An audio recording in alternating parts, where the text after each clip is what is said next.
Welcome to Cursed TV, where shadows whisper and the night comes alive. Don't forget to like, subscribe, and let us know where you're watching from. Turn off the lights, relax, and let the stories begin. With only 28 years under her belt, Claire Carter had already faced unimaginable horrors and struggle to survive. Desperate to escape her haunted past, she sought refuge in the eerie solitude of the countryside. After months of searching, she stumbled upon a dilapidated mansion hidden among the dense woods. Its looming Gothic architecture was obscured by a thick fog, adding to its foreboding appearance. The walls were worn down and consumed by twisted vines, while the clock in the center of the house remained frozen at an ominous hour. As she stepped inside the house, a wave of coldness and neglect washed over Claire. The furniture remained untouched, as if the previous inhabitants had vanished into thin air.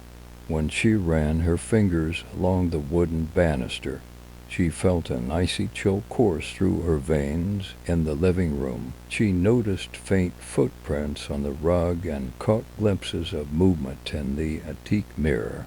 That first night, Claire was jolted awake by the sound of a door creaking open. Armed with her flashlight, she searched every nook and cranny, but found nothing out of place. Yet, she couldn't shake off the unsettling feeling of being watched from the shadows. Desperate to make sense of her growing unease, Claire turned to writing in a journal.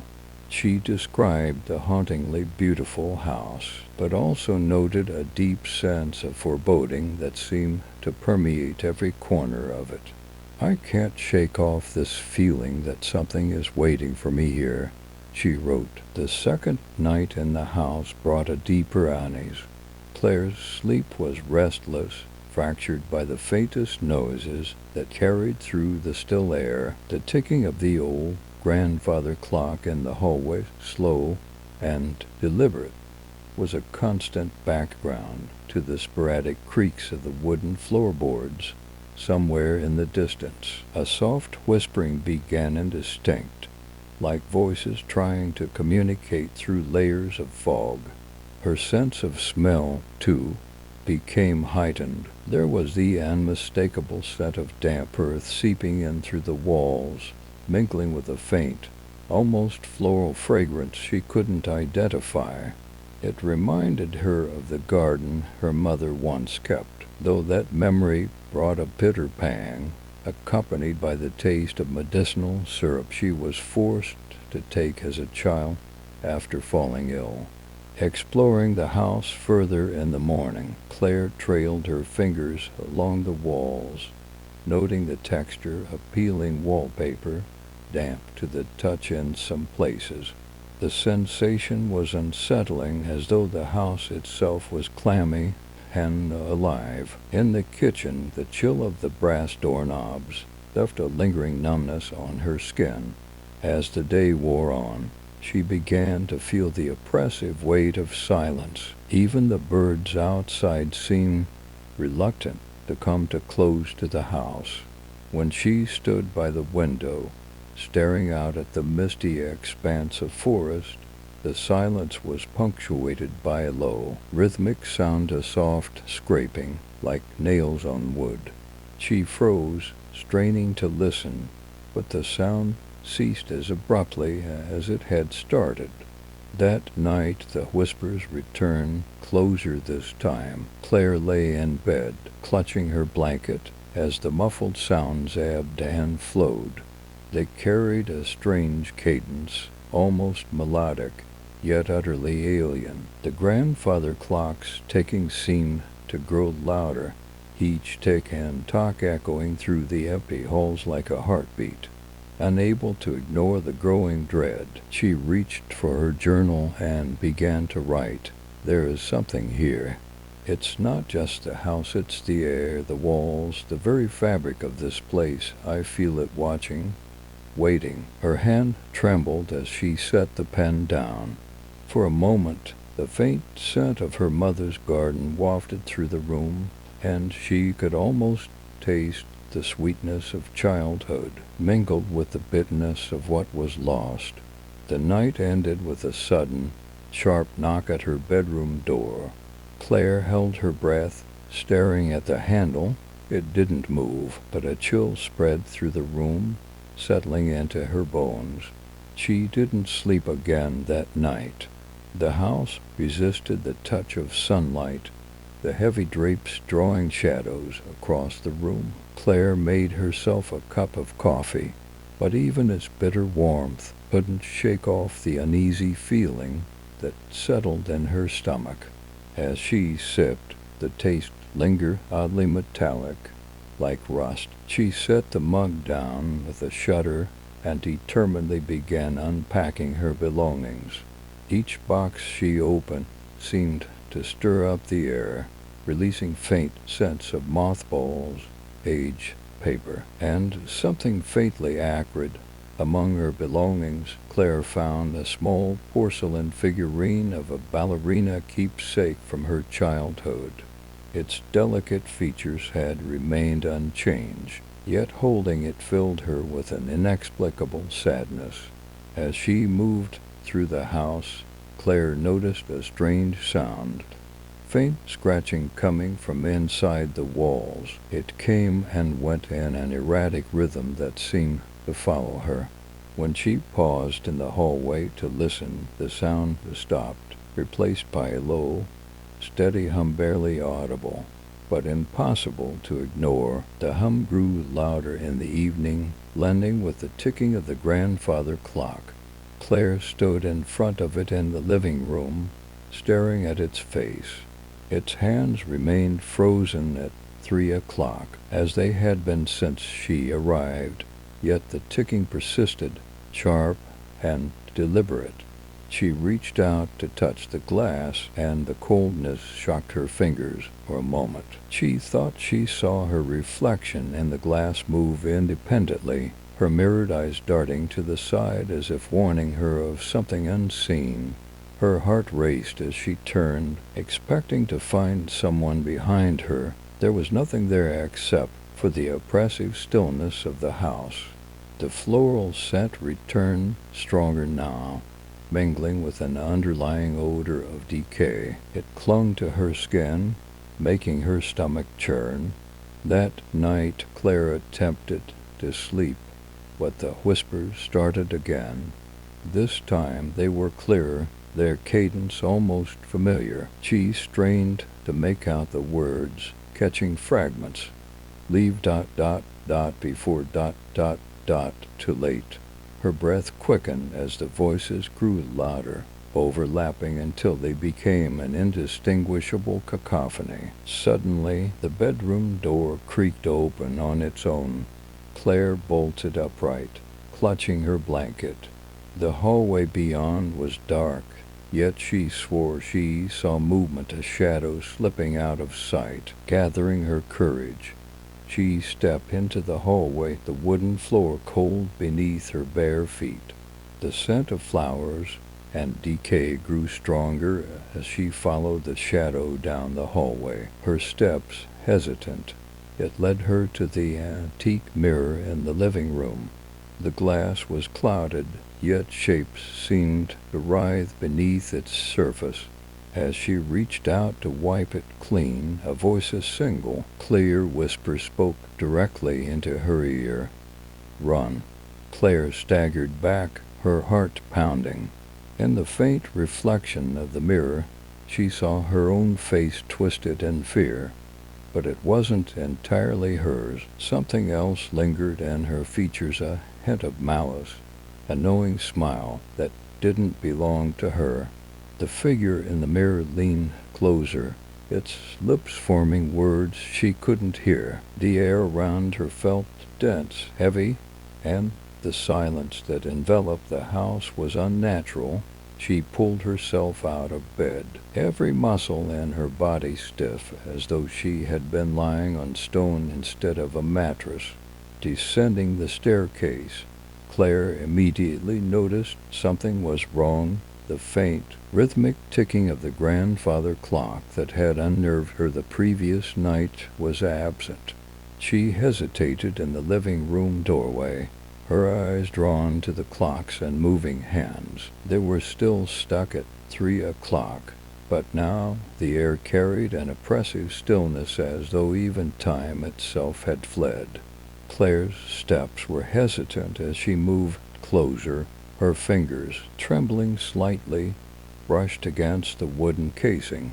The surface felt unnaturally cold, sending a jolt up her arm. She jerked her hand back, her skin tingling as if the wood had sapped the warmth from her very blood. The quiet around her deepened, pressing against her ears, and she became acutely aware of her own heartbeat. Then, just as suddenly, a sound broke the silence. A faint whisper, too quiet to discern, seemed to echo through the room. She turned sharply, scanning the shadows that pooled in the corners. The whispers grew louder, not in volume, but in proximity. They were closer now, circling her like a predator stalking its prey. The faint smell of damp earth reached her nose, mingling with an almost metallic tang that she couldn't place. It was sharp and pleasant, and it made her stomach churn. She backed away from the clock, her gaze darting to the antique mirror hanging on the opposite wall. For a moment, she thought she saw movement in its fractured surface, a ripple, like water disturbed by a single drop. Her hands instinctively clenched into fists, nails digging into her palms. The coldness of the room deepened, biting through her clothes. Each breath she exhaled formed faint clouds of condensation. It was too cold for a house sealed off from the outside, far too cold. The whispers stopped. The silence that followed was deafening, and Claire became acutely aware of a new sound, a faint scraping. It was subtle, coming from somewhere above her, like nails dragging across wood. Her eyes darted upward toward the ceiling, where the sound seemed to crawl. It moved in slow, deliberate arcs, as though something was pacing back and forth in the attic. She swallowed hard, her throat dry. The idea of investigating filled her with dread, yet she couldn't ignore the oppressive weight of the house pressing down on her. "It's just an old house," she whispered to herself, but even as she spoke, she didn't believe it. Summoning every ounce of courage, she retrieved a flashlight from the kitchen drawer and made her way toward the narrow staircase that led to the attic. The door at the top was slightly ajar, the darkness beyond it swallowing the faint beam of her flashlight. Each step up the creaking stairs seemed to stretch into an eternity, the sound echoing back at her like a mocking laugh. When she reached the door, the smell hit her. A sickly sweet odor mingled with the stench of decay. It was overpowering, making her gag. The floral undertone roses, she realized, only made it worse, a cloying contrast to the pervasive rot. She pushed the door open, her flashlight beam cutting through the dense shadows. The attic was a chaotic mess of forgotten relics, broken furniture, moldy boxes, and tattered cloth draped over unrecognizable shapes. The air was colder here, her breath forming visible clouds. She moved cautiously, her footsteps muffled by the layer of dust and grime coating the floor. The scraping sound had stopped, but now another noise emerged, a faint, irregular tapping, like fingertips drumming against glass. Her flashlight swept across the clutter until it landed on the source, a mirror. It was large and ornate, its gilded frame tarnished and covered in cobwebs. The glass was cracked, a jagged spider web of fractures radiating from the center. Claire's reflection stared back at her, distorted by the broken surface. Her face seemed wrong, somehow elongated, with hollow eyes that didn't blink when she did. She stepped closer, compelled despite the fear gripping her chest. As she reached out to touch the glass, the tapping grew louder, more insistent. Her fingers hovered inches away, and the whispers returned, louder and clearer now. They spoke in a language she didn't understand, the words blending into a sinister melody that made her head spin. Then a voice, clear, sharp, and unmistakably real, spoke directly into her ear. "Leave." Claire spun around, the flashlight beam swinging wildly across the room. Nothing. She was alone, yet the presence lingered, heavy and oppressive. Her breathing was ragged as she backed toward the door, unwilling to turn her back on the mirror. As she reached the stairs, the air grew warmer, but the whispers followed her, faint and mocking. She descended quickly, her heart pounding in her chest. Back in the living room, the grandfather clock's ticking had resumed, slow and deliberate. The hands were still frozen at 3 o'clock. Claire sank onto the couch, the flashlight clutched tightly in her hands. The box she had brought from the attic sat on the coffee table, its intricate carvings catching the dim light. She stared at it, her mind racing. What had she unleashed in this house? For the first time, Claire allowed herself to consider the unthinkable. Perhaps this house didn't want her here. Perhaps it was alive, and it was angry.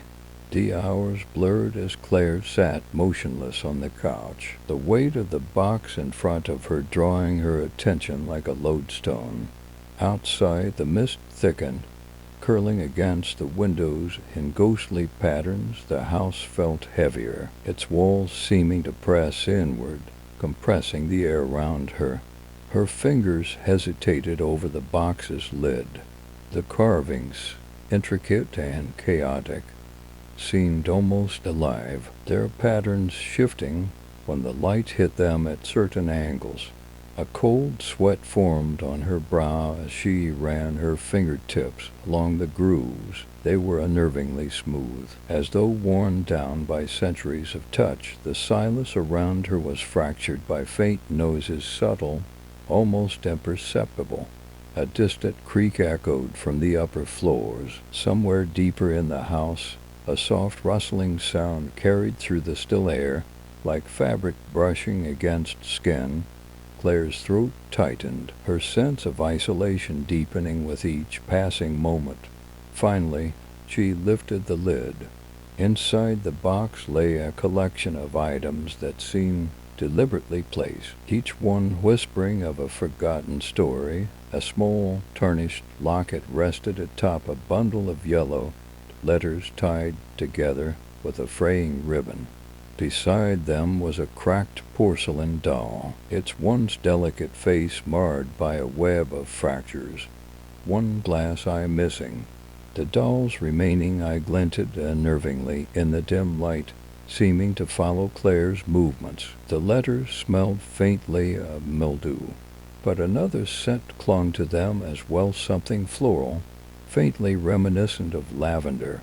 Claire unfolded the first letter, her hands trembling. The handwriting was spidery and uneven, as though the author had been in great distress. "To whoever finds this, I must warn you. The house holds its secrets jealously. It watches, it waits, and it takes. I tried to leave, but it wouldn't let me. If you've come this far, it may already be too late. Trust no reflection. They lie." The words blurred as Claire's vision swam, a sharp pain piercing her temple. She pressed a hand to her forehead, the sensation disorienting. The air around her shifted, growing colder. Then came the laughter, soft, almost imperceptible at first, but unmistakably there. It drifted through the room, a childlike giggle tinged with malice. Claire's gaze snapped to the doll. Its cracked face seemed frozen in an eternal half-smile, but for a moment she could have sworn its position had changed. "Stop it," she whispered, her voice cracking. "This isn't real." The laughter faded, replaced by a new sound, the low, rhythmic thudding of footsteps above her. They moved with deliberate slowness, the sound of each step reverberating through the ceiling. Claire's breath quickened. She glanced at the stairs leading to the upper floors, but couldn't bring herself to move. As the footsteps grew louder, a faint scent wafted through the room, the unmistakable smell of burnt wood. It was acrid, stinging her nostrils, and bringing with it a flood of memories she had long buried. A fire, smoke, the sound of her mother's screams. The taste of ash filled her mouth, bitter and suffocating. Claire stumbled to her feet, the room spinning around her. The walls seemed to close in, the shadows deepening. The doll in the box now lay on its side, its fractured face turned toward her, its glass eye gleaming with something too alive to be a mere reflection. A sudden knock at the front door shattered the moment. It was sharp, deliberate, and impossibly loud. Claire froze, her body paralyzed with fear. The knock came again, echoing through the house like a thunderclap. Gathering her courage, she approached the door, her footsteps slow and hesitant. Her hand hovered over the doorknob, the cold metal sending a chill up her arm before she even touched it. She flung the door open, expecting someone. But there was nothing. The mist outside was impenetrable, a wall of gray that obscured everything beyond the porch. The silence was deafening, and Claire's heart raced as she stared into the void. Just as she was about to close the door, her gaze fell downward. A single item lay on the doorstep, a withered rose, its petals blackened and crumbling. The sight sent a shiver down her spine. Her mind raced, each thought more chaotic than the last. Someone or something was taunting her.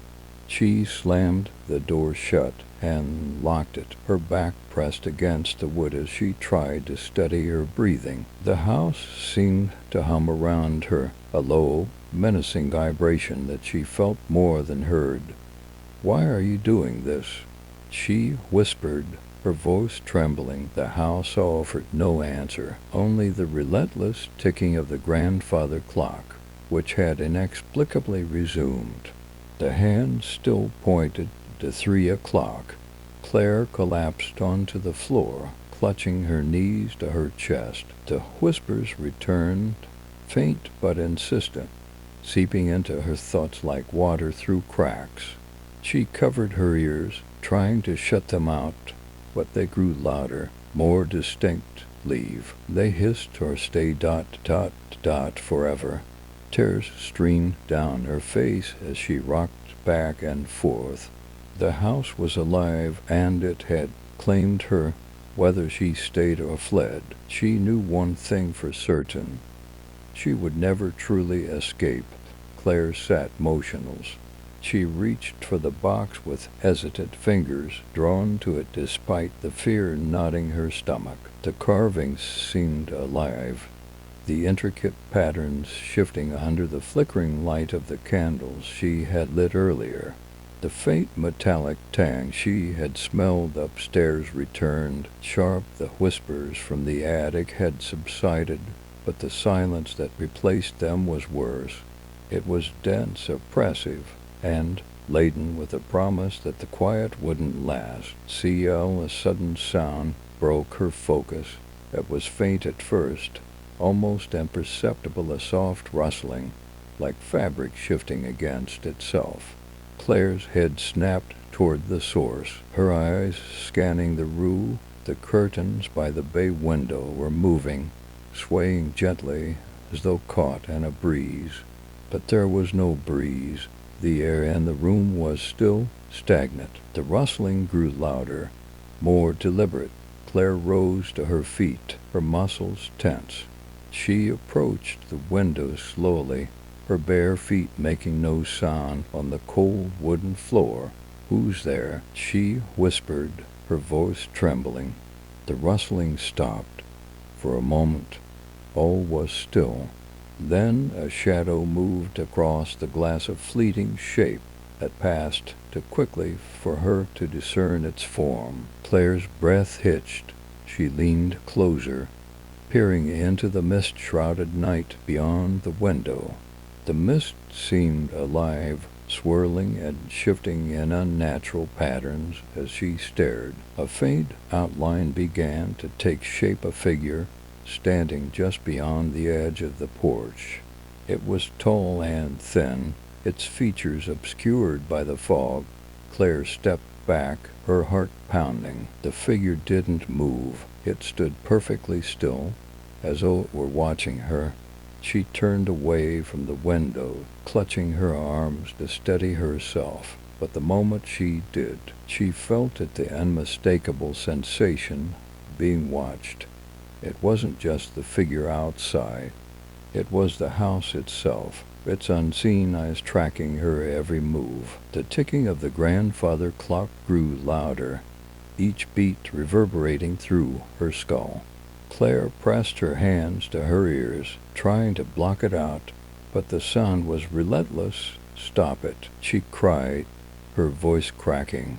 The ticking ceased. The sudden silence was deafening. Claire lowered her hands, her breath coming in short, ragged gasps. She turned toward the clock, half expecting to see its hands moving again, but they remained frozen at 3 o'clock. Then came the voice. It wasn't a whisper this time. It was clear, deliberate, and terrifyingly close. "Do you see them?" Claire spun around, her eyes wide with fear. The room was empty, but the voice lingered in the air, its presence tangible. "Who are you?" she demanded, her voice shaking. The voice didn't answer. Instead, the rustling sound returned, louder now, coming from all around her. The shadows in the room seemed to deepen, stretching across the walls and floor like living things. Claire stumbled backward, her legs colliding with the coffee table. The box toppled onto its side, its lid sliding open with a soft creak. A wave of cold air rushed out, carrying with it the scent of damp earth and something darker, something ancient. Claire stared at the open box, her chest tightening. The carvings on the lid began to glow faintly, their intricate patterns pulsing with a dim, otherworldly light. From within the box came a sound, a low, rhythmic hum that seemed to resonate in her bones. She wanted to run, to flee the house, and never look back. But her legs wouldn't move. She was rooted to the spot, her gaze locked on the box. The hum grew louder, accompanied by a faint whispering that seemed to rise from the very walls of the house. It was a language she couldn't understand, but its meaning was clear. The house had awakened, and it wasn't done with her. Claire reached for the box, her hands trembling. As her fingers closed around it, the whispers stopped. The light from the carvings faded, leaving her in darkness. But the silence didn't last. A single sharp knock echoed through the house, coming from the front door. Claire's breath caught in her throat. She turned toward the sound, her body trembling. The knock came again, louder this time, followed by a third, slow, deliberate, and impossibly loud.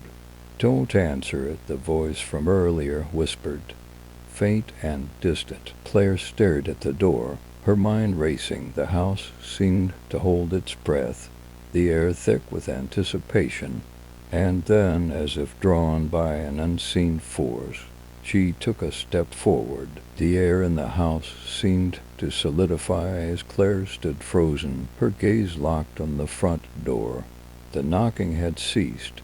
but its echoes lingered, vibrating through her skull. She gripped the box in her hands, its cold surface pressing against her skin, grounding her against the suffocating dread that had taken hold. The voice's warning, "Don't answer it," replayed in her mind, but her feet seemed to move of their own accord.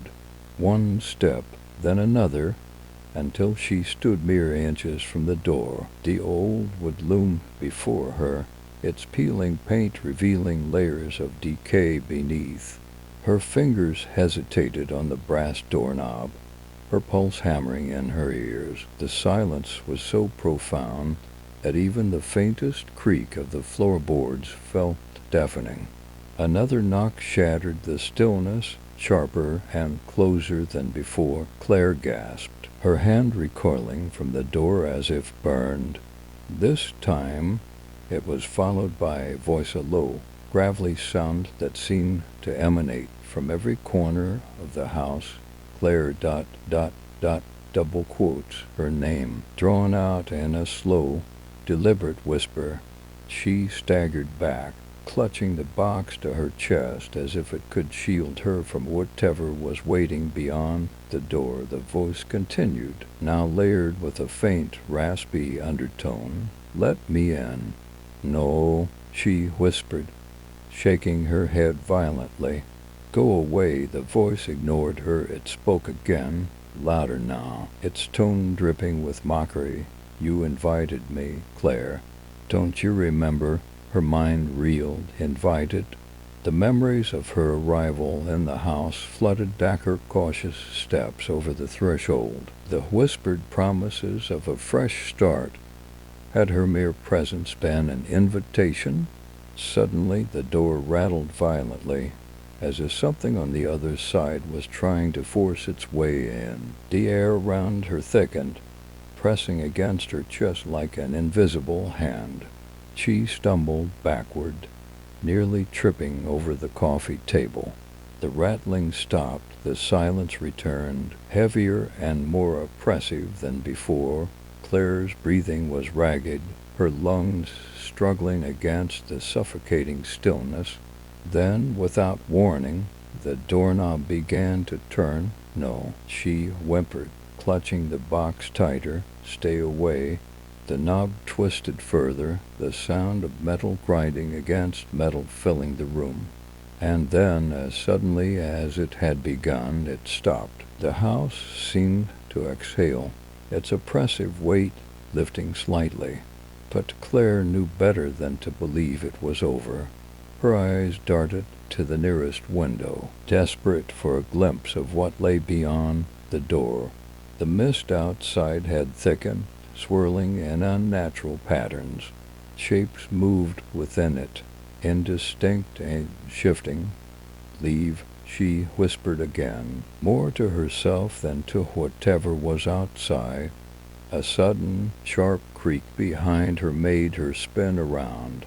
The living room was unchanged, the furniture and shadows exactly as they had been moments ago, but the air carried a new tension, a sense of being watched from within. She glanced down the box, her fingers brushing over its carvings. The patterns seemed to shift under her touch, as if alive. A faint hum emanated from it, growing stronger with each passing second. Claire ... double quotes, the voice whispered again, closer this time. Her head snapped up, and she saw at the mirror above the fireplace. It no longer reflected the room, but instead showed the front door, as though it were a portal to another part of the house. In the reflection, the door slowly creaked open. Her stomach dropped.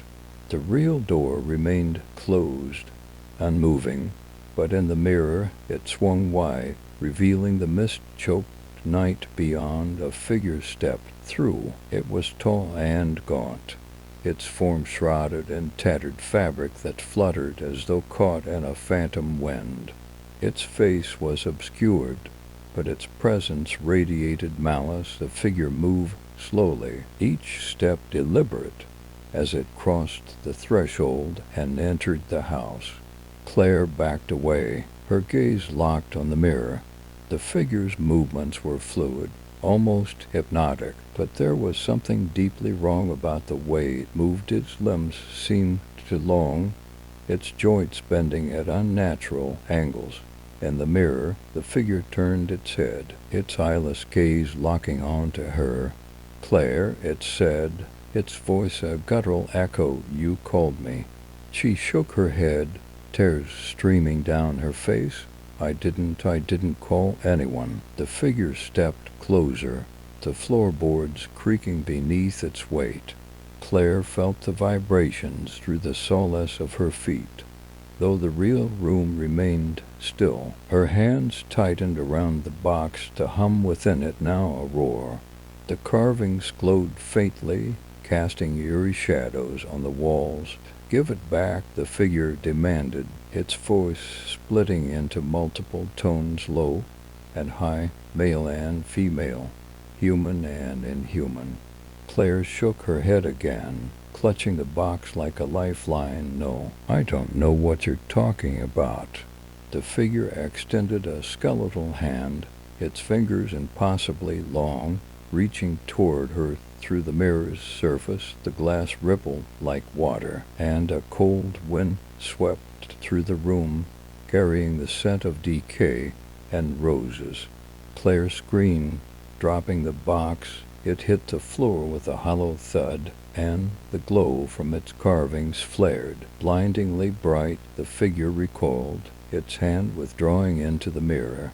The light from the box pulsed once, twice, and then everything went dark. When Claire opened her eyes, the room was as it had been. The mirror reflected only her terrified expression, and the door remained firmly shut.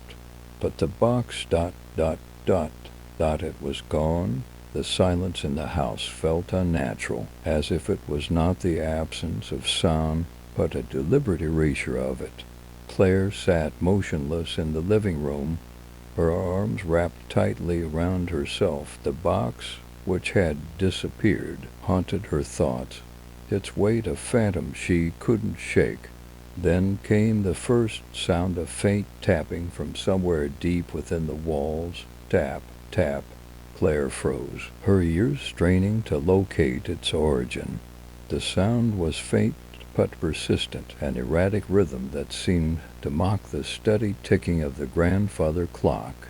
It grew louder, more deliberate, as though something or someone was trying to break through. Her breath hitched as a faint whisper joined the tapping. It was almost imperceptible at first, blending seamlessly with the ambient noise of the house. But it grew, taking shape, weaving words she couldn't quite understand but felt in her bones.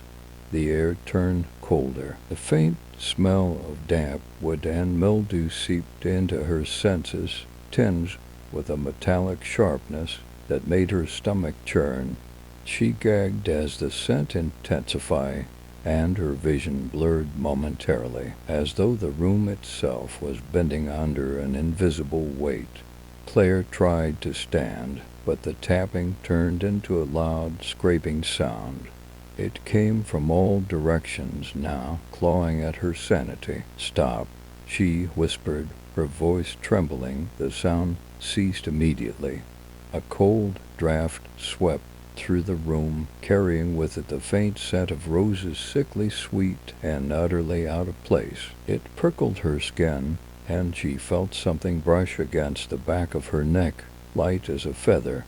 She spun around, her eyes darting to the empty space behind her.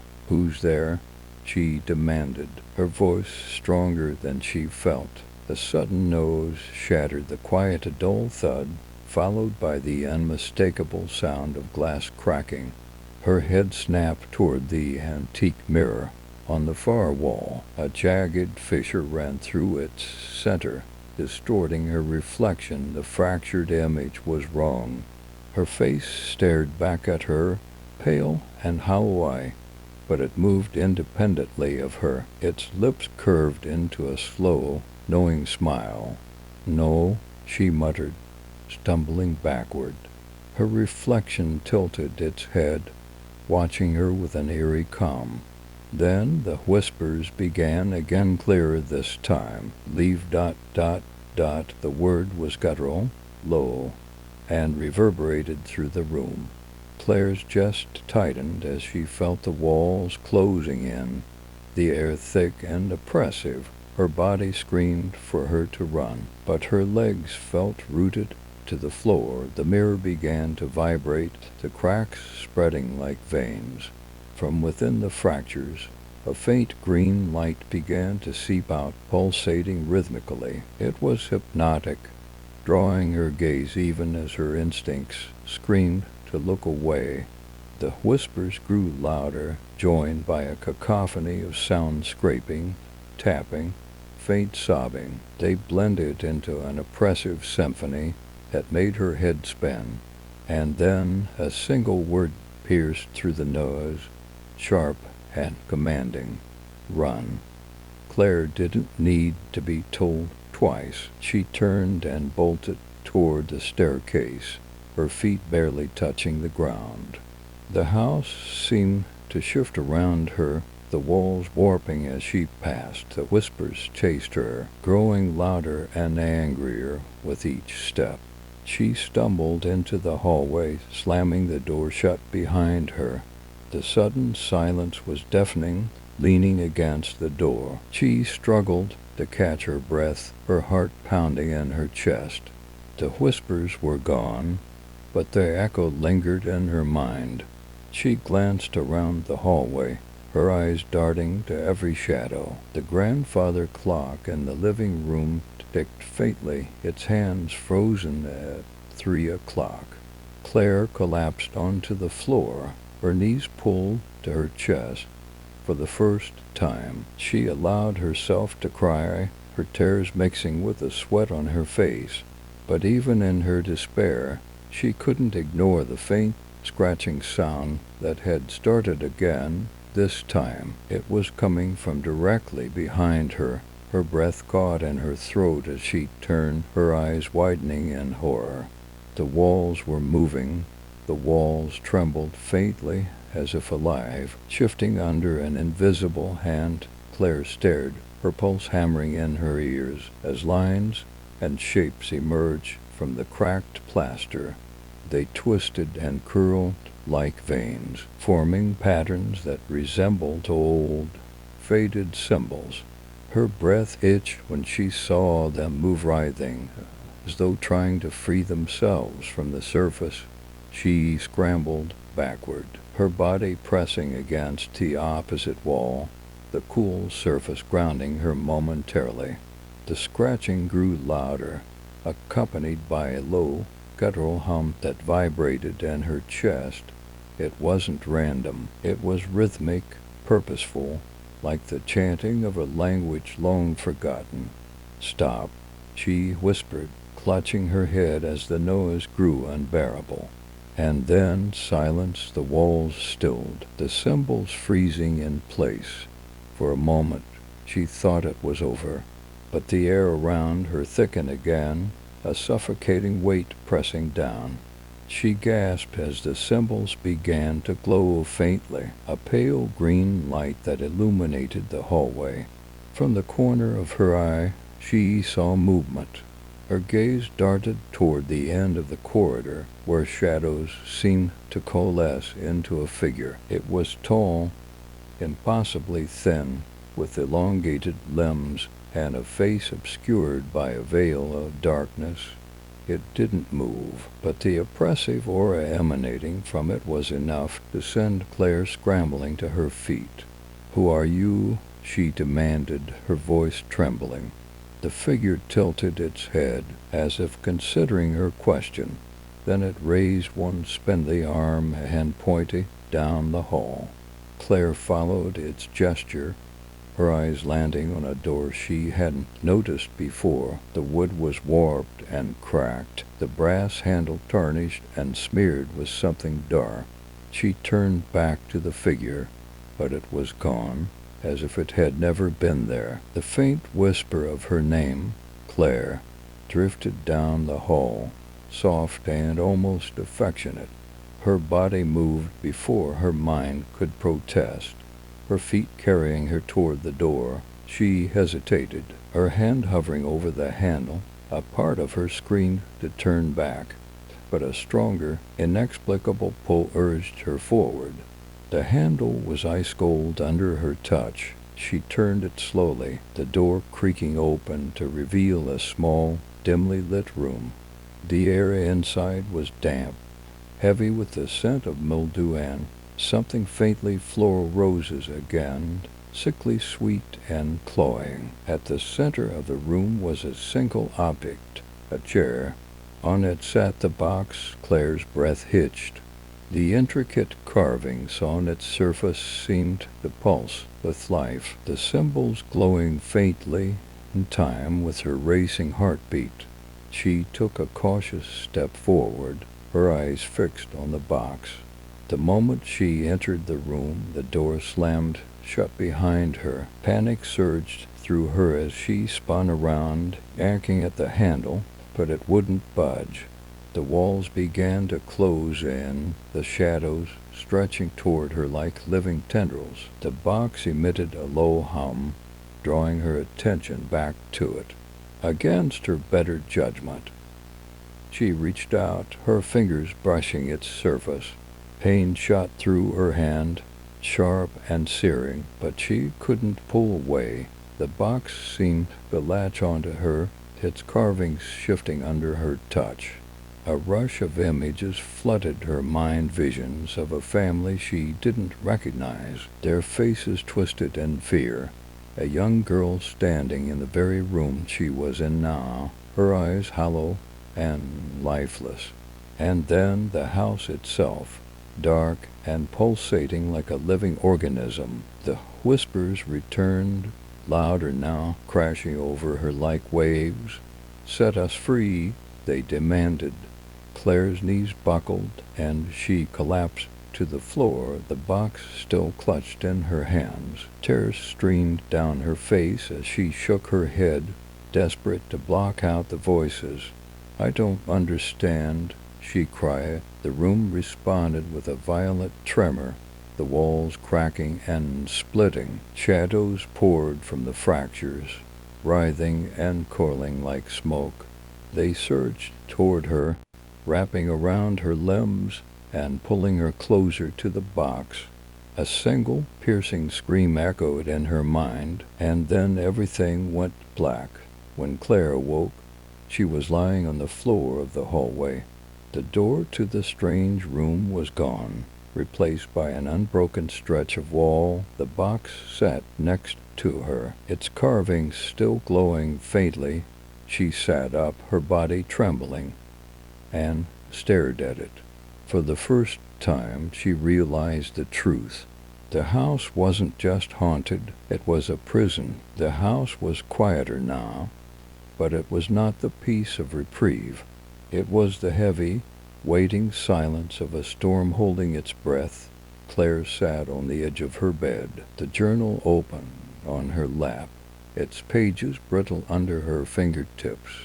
Each entry in the journal was fragmented, a puzzle missing key pieces. The writer's tone oscillated between desperation and resolve, weaving tales of whispers in the dark, unrelenting shadows, and strange symbols etched into the very fabric of the house.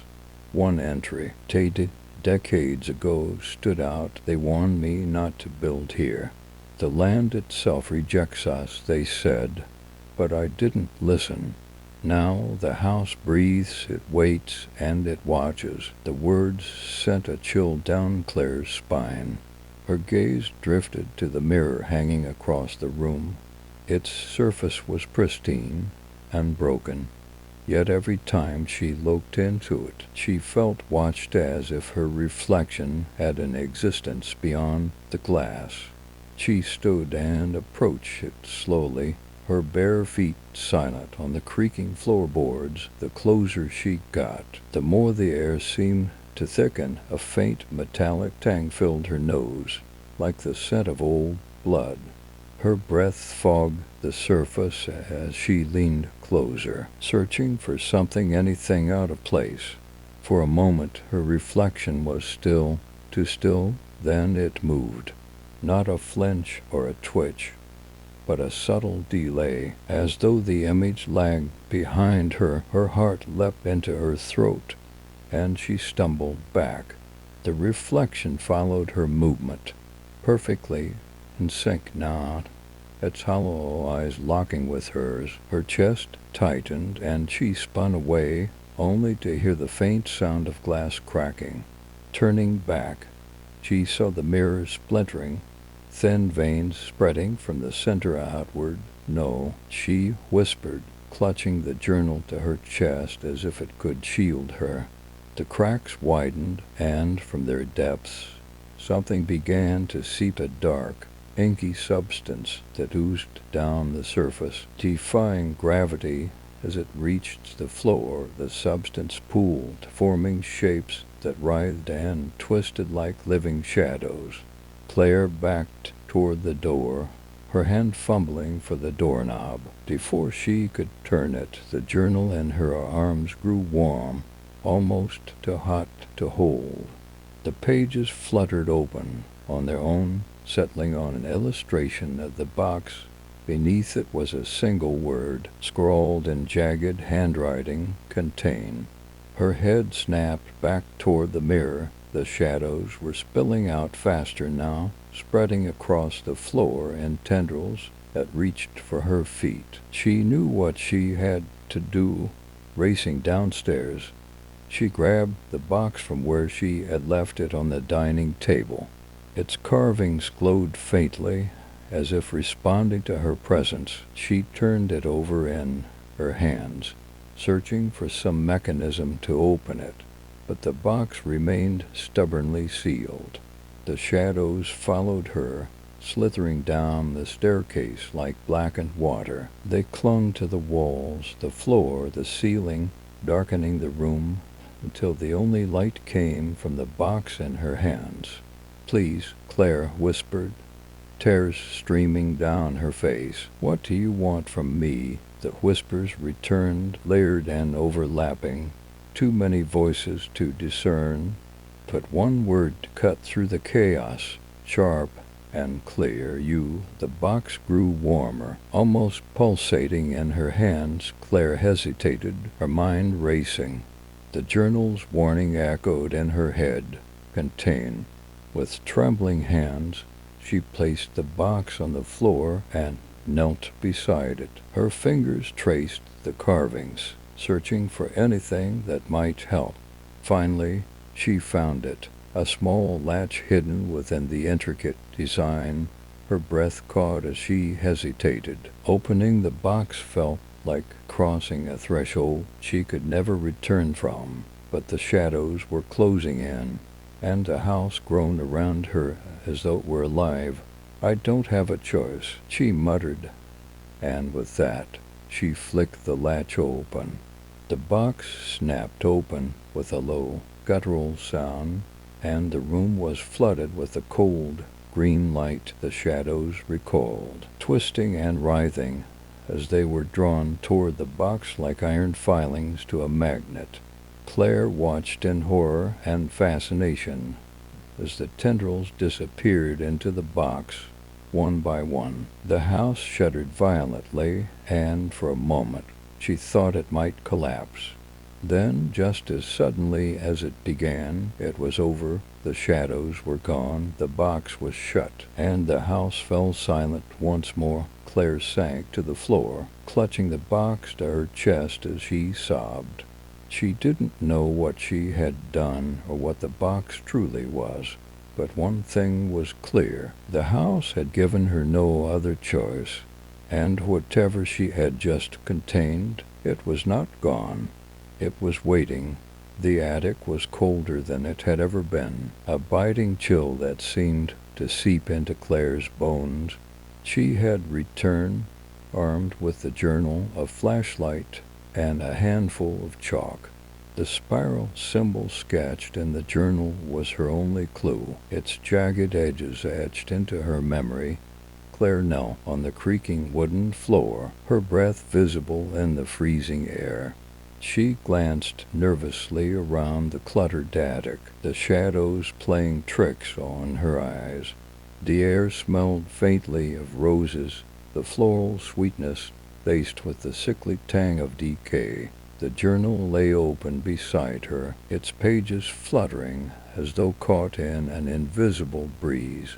She steadied it with one hand, tracing the instructions in Josephine Mercer's shaky handwriting. The spiral must be drawn precisely. Any mistake will open the way instead of sealing it. Her hands trembled as she began to draw, the chalk scraping softly against the floorboards. The spiral grew larger with each rotation, its jagged lines forming a complex pattern. She worked slowly, carefully, erasing and redrawing when her hand faltered. The room grew quieter, the silence pressing against her ears. The usual creaks and groans of the house had vanished, leaving only the sound of her own labored breathing.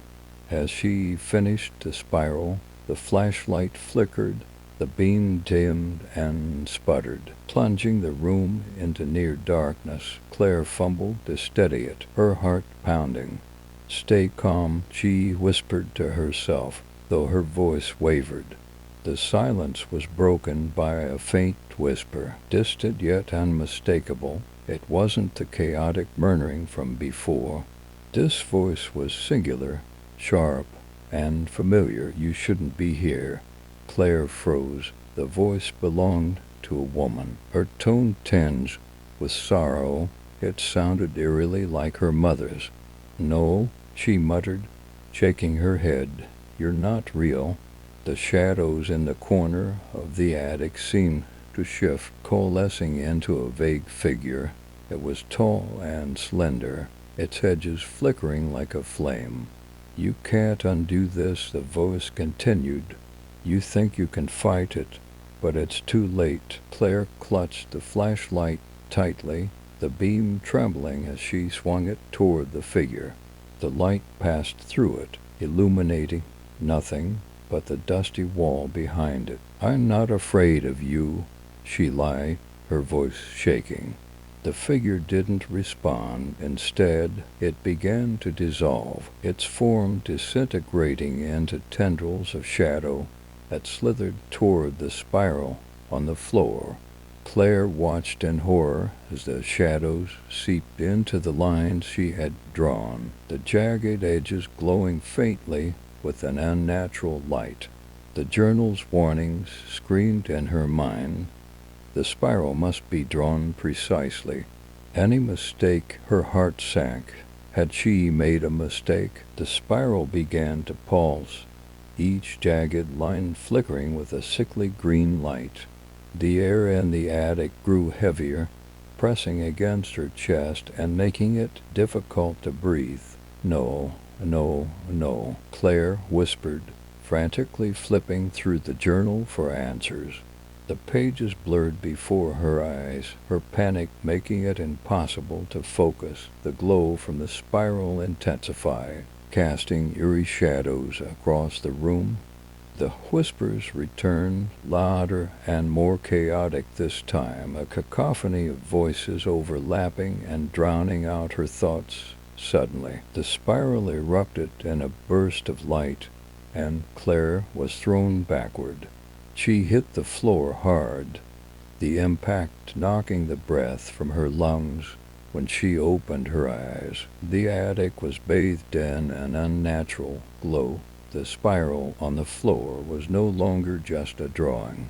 It had transformed into a three-dimensional vortex, its jagged edges spinning slowly. From within its depths, shapes began to emerge, indistinct at first, but becoming clearer with each passing second.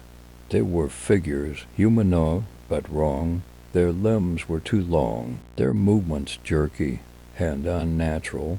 Their eyes, if they could be called that, were hollow voids that seemed to pull at her soul. Claire scrambled to her feet, her instincts screaming at her to run, but her legs refused to move. The figures stepped out of the vortex, their distorted forms twisting and bending in impossible ways.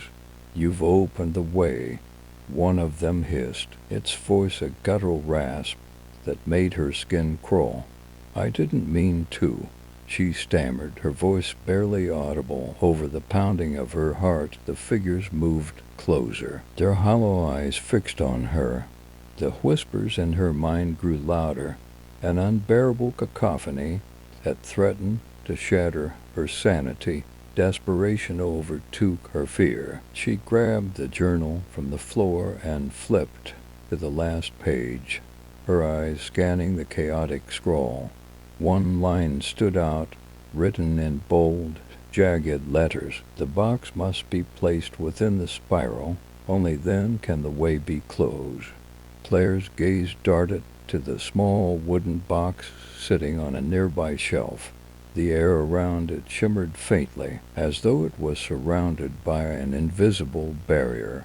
She lunged for it, her fingers closing around the cool wood just as the figures reached her. Their shadowy limbs brushed against her skin, leaving trails of icy numbness in their wake. With all her strength, Claire threw the box into the vortex. The effect was immediate. The spinning spiral began to collapse inward, its jagged edges folding into themselves. The figures let out a collective scream, their distorted forms pulled back into the void. The attic shook violently, the floorboards splintering as the vortex shrank. Claire clung to the nearest beam, her body trembling as the light from the spiral faded. And then silence. The attic was still once more, the air heavy with the scent of roses and ash. The spiral was gone, leaving only the faint outline of chalk on the floor. Claire sank to her knees, her body racked with exhaustion. The box lay on the floor before her, its intricate carvings glowing faintly before fading into darkness. For now the way was closed. But Claire knew the fight was far from over. The house wasn't finished with her. Claire awoke in her bed, though she had no memory of climbing back into it.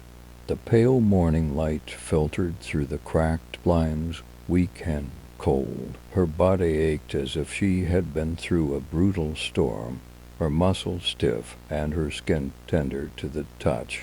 She sat up slowly, her eyes drifting to the wooden box on the nightstand. The carvings on its surface looked darker now, the intricate symbols etched deep into the wood. She reached out hesitantly, her fingers grazing the cool surface. A shiver ran through her body as the sensation of the vortex flooded her mind, the screams, the swirling shadows, the unbearable pressure. Claire pulled her hand back. The house was silent, unnervingly so. No creaking floorboards, no groaning beams, no faint whispers drifting through the air. It was as though the house itself was holding its breath. After gathering her strength, Claire rose and made her way downstairs. The living room was just as she had left it, the faint outline of the spiral still visible on the attic ceiling. She craned her neck just right, but something felt different, a shift in the air she couldn't quite explain. As she stepped into the kitchen, her eyes fell on the small door near the pantry, the one she had barely noticed before. It was smaller than the other doors in the house, set low into the wall, and appeared far older than anything else. Its surface was rough and splintered, the wood darkened with age. She knelt down, her fingers brushing against the cold, weathered surface. The handle was a simple iron loop, rusted and stiff. A part of her hesitated. She didn't want to open it, but something compelled her to. The journal's final pages had mentioned a chamber, though the description was vague. The heart of the house lies beneath. To face it is to face the truth. Claire pulled the handle. It resisted at first, groaning, as though the house itself disapproved. But eventually the door creaked open to reveal a narrow staircase descending into darkness. The air that wafted up was stale, carrying the faint scent of mildew and something older, something that reminded her of the attic's sickly sweet roses. The flashlight in her hand shook slightly as she shone it down the steps, revealing stone walls slick with moisture and a floor that disappeared into the gloom. "Of course," she muttered under her breath. Each step down felt like a descent into another world. The air grew colder, thicker, and the faint echoes of her footsteps seemed long delayed, almost as though they were being repeated by someone following her. When she reached the bottom, the flashlight illuminated a wide, circular room. The walls were carved with symbols, some of which matched the ones on the box.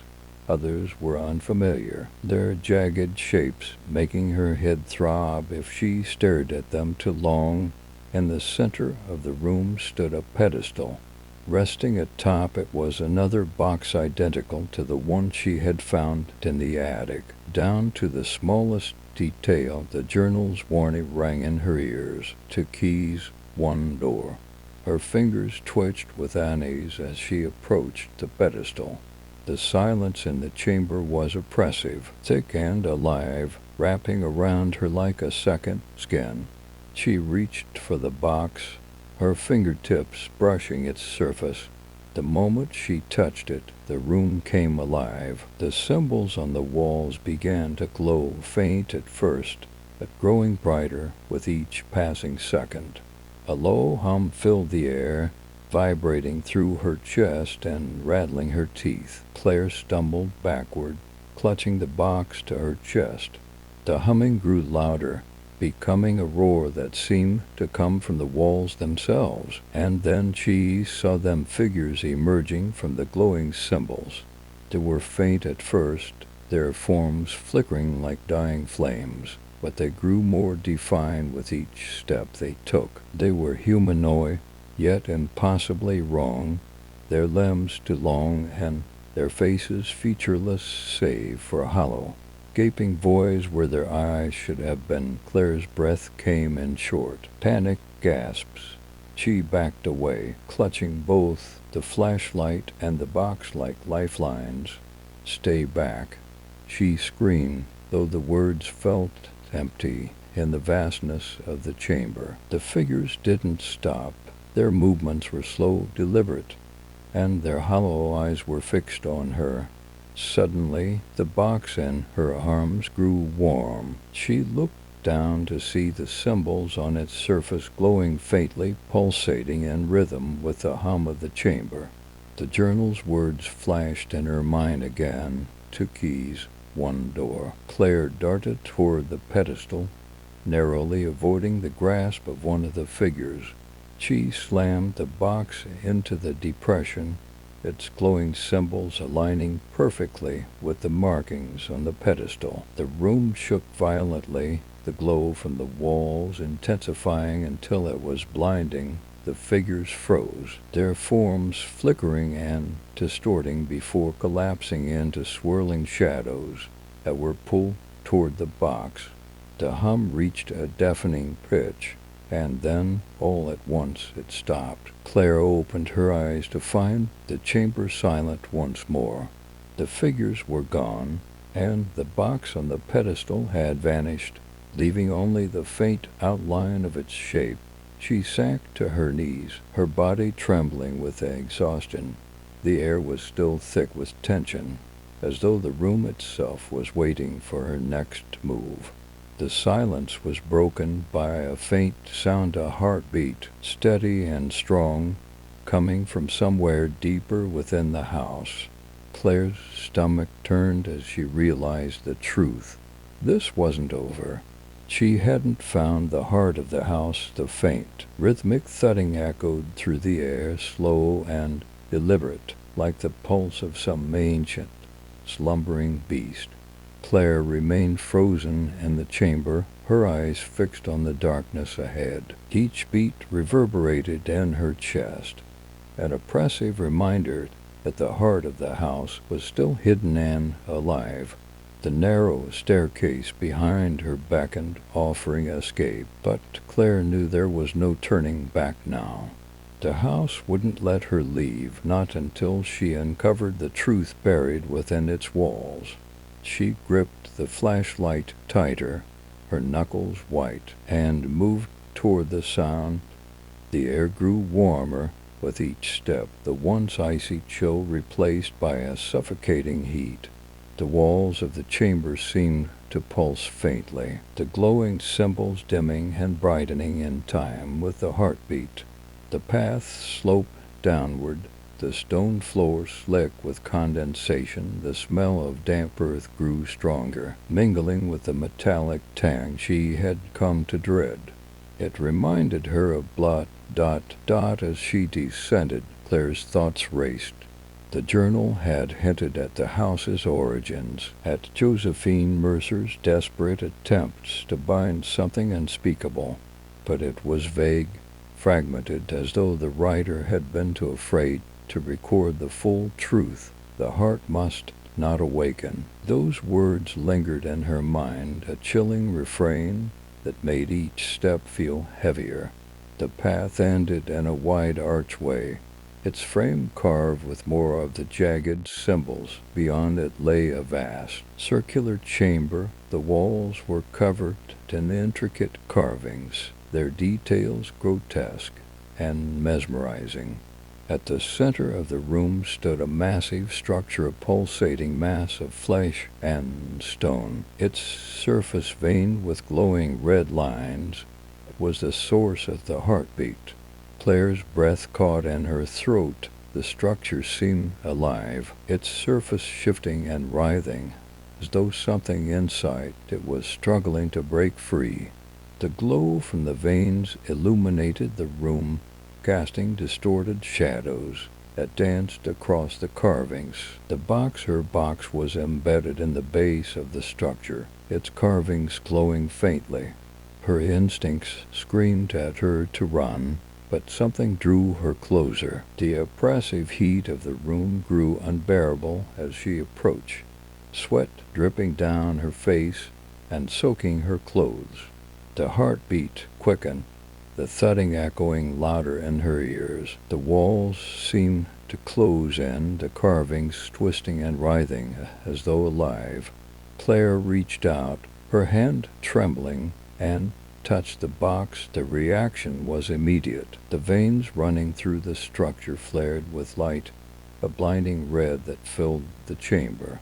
The heartbeat grew erratic, each thud shaking the ground beneath her feet. And then the voices returned. "Why do you fight us? You opened the way. You are ours now." The overlapping whispers clawed at her mind, each word dripping with malice. Claire clutched her head, her knees buckling under the weight of their presence. "No," she screamed, her voice raw. "You don't control me," the whispers faltered, as though her defiance had disrupted their rhythm. The glow from the structure dimmed, the heartbeat slowing. Summoning her strength, Claire pulled the box free from the mass. The moment it left the structure, the chamber shook violently. Cracks spread across the walls, the carvings crumbling as the light from the veins flickered. The whispers turned to screams, a deafening cacophony of rage and anguish. Claire stumbled back, clutching the box to her chest. The ground beneath her feet shifted, and she realized with growing panic that the chamber was collapsing. She turned and ran, the flashlight beam bouncing wildly as she navigated the narrow path. Behind her, the walls caved in, the roaring sound of stone and flesh tearing apart, chasing her every step. The heartbeat grew weaker, fainter, until it finally stopped. Claire reached the staircase and scrambled upward, her lungs burning. She burst into the kitchen, collapsing onto the floor as the house shuddered one final time. The silence that followed was deafening. Claire lay there for what felt like hours, her body trembling and her mind racing. The box sat beside her, its carvings glowing faintly. The oppressive weight of the house seemed to have lifted, but she knew better than to trust the quiet. She forced herself to her feet and staggered into the living room. The grandfather clock's hands were moving again, ticking steadily toward 4 o'clock. For the first time, the house felt almost normal, but Claire couldn't shake the feeling that it wasn't over. The box in her hands pulsed faintly, a reminder that whatever she had disturbed wasn't finished with her. As she stood there, the faint sound of footsteps echoed from the attic above. Claire's grip on the box tightened. She wasn't alone. The faint footsteps from above echoed in Claire's ears, each step deliberate, heavy, and far too real. The moment of calm she had clung to vanished, replaced by the suffocating awareness that she was being hunted, perhaps. The box in her hands pulsed faintly, its warmth seeping into her skin. The carvings shimmered with a subdued light, as though reacting to the unseen presence in the house. Claire set it down on the coffee table and stepped back, her gaze darting toward the attic stairs. For a moment, everything was silent again. Then came a low creak, like the groan of a warped floorboard under pressure. Claire's heart raced. She knew she should run, flee from the house, and leave everything behind, but her feet remained planted. Face it, the words sprang to her mind unbidden, clear and forceful. She didn't know if they were her own thoughts or something the house had planted there, but they spurred her forward. Grabbing the flashlight, Claire took a deep breath and made her way toward the attic stairs.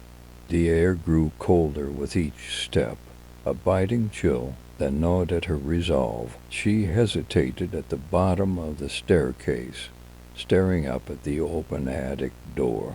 Darkness loomed above, an impenetrable void that seemed to swallow her flashlight's beam. She placed her foot on the first step, and the creak of the wood beneath her weight echoed like a gunshot in the silence. Slowly, she climbed, each step measured, her breathing shallow. As she reached the top, the attic stretched out before her, a maze of shadows and forgotten relics. The air was thick with the scent of decay, and something else, something floral and sweet, like roses wilting in stagnant water. "Who's there?" Claire's voice trembled as it broke the silence. For a moment, there was no response. Then a soft whisper slithered through the darkness, indistinct but unsettling. It seemed to come from everywhere at once, surrounding her. The beam of her flashlight swept across the room, landing on the cracked mirror she had seen before. It loomed larger now, its fractured surface shimmering faintly in the dark. Her distorted reflection stared back at her, twisted and wronged, its hollow eyes unblinking. As she stepped closer, the whispers grew louder, clearer. They were voices, dozens, maybe hundreds, layered atop one another, their words overlapping in a cacophony of pain and anger. "You've come." The voice was distinct, cutting through the others like a blade. It was low, melodic, and unmistakably feminine. Claire froze, her gaze fixed on the mirror. The reflection began to shift. Her own face melted away, replaced by another. The woman in the mirror was pale and gaunt, her dark hair hanging in limp strands around her face. Her eyes burned with an otherworldly light, and her lips twisted into a smile that didn't reach them. "Josephine," Claire whispered, the name falling from her lips without thought. The woman's smile widened. You've inherited my burden, child, and you've done well to bring it back to its source." "What do you mean?" Claire's voice was barely audible, her throat dry. Josephine's reflection flickered, the cracks in the glass spreading like veins. "The house is alive. It's heart-bound to the box you carry. You've woken it, just as I did all those years ago. But you must finish what I could not." Claire's grip on the flashlight tightened. "What do you want from me?" Josephine's expression darkened, her voice turning sharp. "The house demands a vessel's soul to anchor its power. I fought it, and it consumed me, but you might be different." The mirror began to tremble, the cracks widening as the whispers reached a fever pitch. Claire staggered back, her heart pounding. "What happens if I refuse?" she shouted over the din. Josephine's image twisted, her face contorting into something monstrous. "You can't. It's already inside you. Run. Fight. It doesn't matter. The house will take what it's owed." With a deafening shatter, the mirror exploded, sending shards flying through the air. Claire shielded her face, the flashlight falling from her grasp and clattering to the floor. The whispers fell silent, replaced by a deep, resonant thrum, the heartbeat, stronger than ever. When Claire lowered her arms, the attic was empty. The mirror was gone, its frame reduced to splinters on the floor. The box pulsed faintly in her hands, and Claire realized with chilling certainty that Josephine's words were true. The house wasn't just a place, it was a living entity, and she was bound to it. But something inside her refused to surrender. If the house demanded a vessel, it wouldn't take her without a fight. She descended the stairs, the box in her grasp, as she reached the living room. The grandfather clock chimed loudly, its hand spinning wildly. The house seemed to groan around her, the walls shifting and creaking as though alive. Claire set the box on the coffee table and stared at it, her mind racing. She needed to find the heart of the house and destroy it, no matter the cost. The whispers began again, faint and haunting, but Claire's resolve hardened. "I'm not yours," she said aloud, her voice steady despite the fear gnawing at her insides. The house seemed to laugh in response, its presence pressing down on her like a physical weight. But Claire didn't falter. She had come too far to let it win. With one final glance at the box, she made her way to the basement door. Whatever the house was hiding, she would face it head-on, and this time she wouldn't run. The basement door creaked open with a slow, agonizing groan. Claire stood at the threshold. The box clutched tightly to her chest. The staircase leading down was engulfed in shadows, the air seeping through the opening colder than the sharpest winter frost. Her breath fogged before her as she took the first step, the wood groaning under her weight. The whispers followed her, faint and rhythmic, like a sinister lullaby. They seemed to emanate from the very walls, growing louder with each step she descended. Claire's flashlight flickered, the beam struggling to cut through the dense darkness. At the bottom of the stairs, she found herself in a cavernous space that bore no resemblance to the blueprints she had seen. This wasn't the basement of an old house, it was a labyrinth of twisted roots, damp stone, and pulsating shadows. The walls seemed alive, veined with dark, undulating tendrils that glistened with an otherworldly sheen. In the center of the room, a massive, grotesque shape loomed, a heart. It pulsed with a slow, ominous rhythm, each beat sending ripples through the air. Thick roots extended from it, snaking into the walls and ceiling, binding the house to its dark, living core. Claire's knees buckled at the sight, but she forced herself to stand. The box in her hands grew heavier, its carvings glowing faintly. It seemed to resonate with the heart, their rhythm sensing like the parts of a terrible whole. "Destroy it," Claire whispered to herself, though the words felt hollow against the overwhelming presence of the room. The whispers surged, deafening now, their sinister chorus blending into a single, commanding voice. "You are the vessel, submit." Claire shook her head, tears streaming down her face. "No, you won't take me." She staggered forward, the box pulsing erratically in her hands. With each step, the air grew thicker, heavier, as though the house itself were fighting to stop her. Shadows writhed and lashed out, cold tendrils brushing against her skin and leaving icy trails of pain. Finally, she reached the grotesque heart. Up close, it was worse than she had imagined. A mass of flesh and veins, slick and quivering, oozing a dark, viscous fluid. The smell was overpowering, a sickening blend of decay and iron that made her stomach churn. The box in her hands began to hum, the carvings glowing brighter until they were almost blinding. Claire opened the lid, and a surge of light erupted from within, bathing the room in a harsh, white glow. The heart reacted violently, convulsing and thrashing as though in agony. The roots writhed, the entire house shuddering around her. The whispers turned into screams, furious and desperate. "You cannot destroy us." Claire didn't hesitate. She plunged the box directly into the heart, the light consuming the dark, fleshy mass. The heart screamed not in a voice, but in a vibration so intense it rattled her bones. The walls began to collapse, the roots withering and crumbling to ash. The house fought back with everything it had. Shadows lunged at her, the floor buckled beneath her feet, and the air burned with an unnatural heat.